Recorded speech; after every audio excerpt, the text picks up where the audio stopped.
Good morning. Happy Friday. Welcome to Time to Rise and Shine. We talk about mindset, motivation, and money. So, my name is Kendra Moore. I am a life insurance and retirement consultant.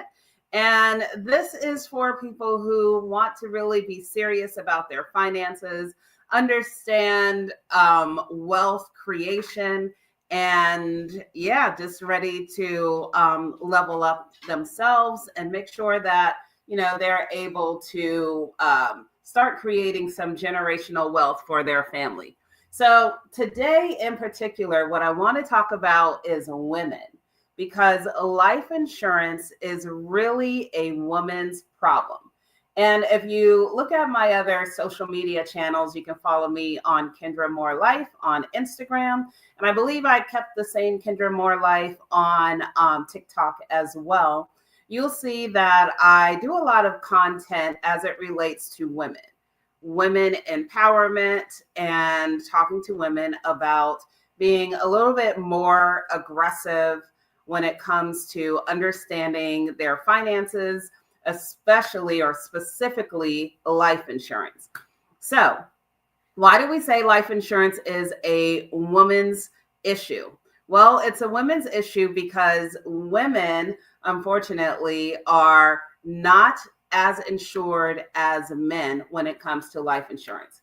You have about 50% of women who still do not have private life insurance. Now, when I say life insurance, I'm talking about private life insurance, your own policy. I'm not talking about your policy at work. The reason why is your policy at work is term insurance, meaning if you leave your job, if they decide to let you go, that life insurance does not follow you. And the other issue is just having your work life insurance does not provide you with any wealth creation. You're not growing any cash in that policy. So we advise for everyone, but I advise, especially for women, to make sure you have your own private policy. Why? Well, there's two reasons why. One is that you want to make sure that, of course, you can provide that generational wealth to your kids, And the second thing is, or to your family member, your charity, you can leave money to whoever. So if you don't have kids, or your kids are grown and stuff, and you're like, oh, I'm not going to leave them, anything, they're fine. But there's still people, I'm sure, that you would want to bless monetarily, including organizations. So you can do that. The second reason for us to have life insurance is that a private policy, preferably one that builds wealth, but just having coverage is good. But you can, let's say you want to start a business one day. With the right policy, you can actually grow that money and leverage that money in order for you to start a business, or in order for you to buy a home, or, you want to help your kids one day, start their business, build their home. There's all different types of ways. I'm just using those two things as an example that you can leverage that today. And then I'm going to throw in another reason that women especially should, and this is probably the most important one, should especially have their own policy, is that we outlive men. So according to statistics, we outlive men. Women tend to outlive men. So we live longer. Yet, as we age, our income goes down compared to men. So I believe it's like by 30%. So we're living longer, average about 5 years, but in those longer years, we have 30% less income. So we have to protect ourselves, ladies. So I want to give you some couple of statistics here and talk about it, and then I will be out your hair, because I know it is Friday, right? So everybody's ready for the weekend. I'm sure I am, and I'm sure you are as well. Nearly 50% of women in the US have no life insurance coverage at all. So we have a huge gap there. Only 47% of women feel knowledgeable about life insurance compared to 59% of men.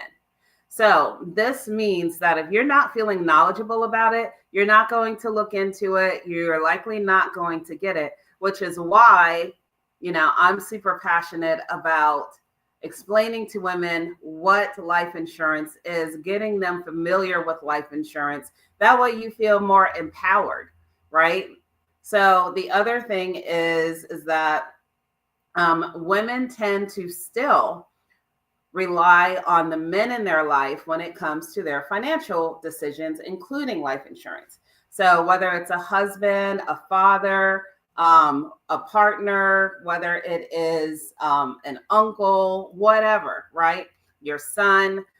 So women still tend to defer financial decisions to the men in their lives. Now, although, it's good to get a second opinion, and at the same time, if you're living 5 years longer than your spouse, you better be asking the right questions to make sure that you are not going to outlive your income. Okay. So meaning that, excuse me, that there's enough money that's going to be in the pot for you to continue to live on well into your retirement years. Right. So it was last weekend.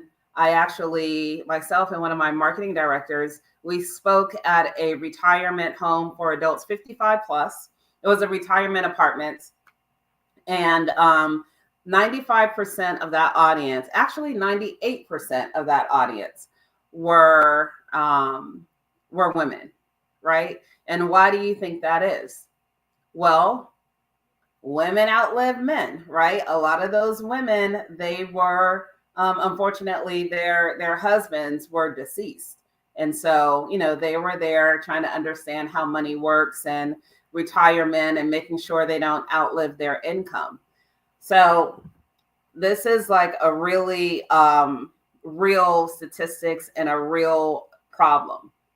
So the other thing here, 8 out of 10 women who defer financial decision-making to their partners regret doing so, especially after divorce or widowhood.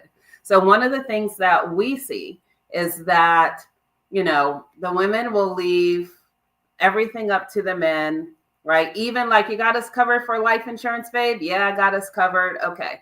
Well, not knowing that most people are underinsured, because most people don't understand really how much coverage they need. Husband passes away. The wife was like, okay, well, I have this life insurance policy.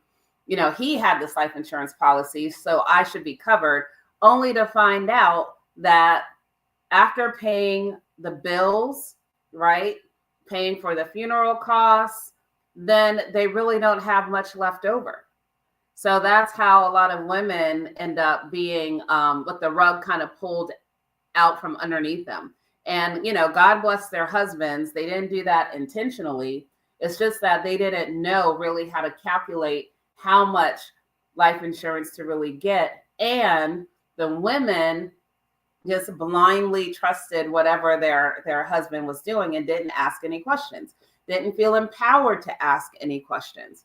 So, ladies, I'm going to wrap this up by saying that it's really, really important that you understand everything that you need financially to really retire well and to live well in your retirement years, because people in general are living a lot longer. Women tend to live longer than men.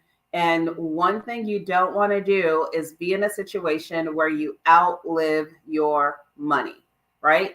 So if you have any questions or comments, feel free to reach out to me directly. I am here to help. I want to, get you up to speed. We can have a one-on-one educational session, so that way you feel more confident, you know the right questions to ask, and you can assess whether or not what you have is sufficient. So on that note, I hope you guys have a great rest of your Friday and your weekend. And I will see you next week. All right, take care.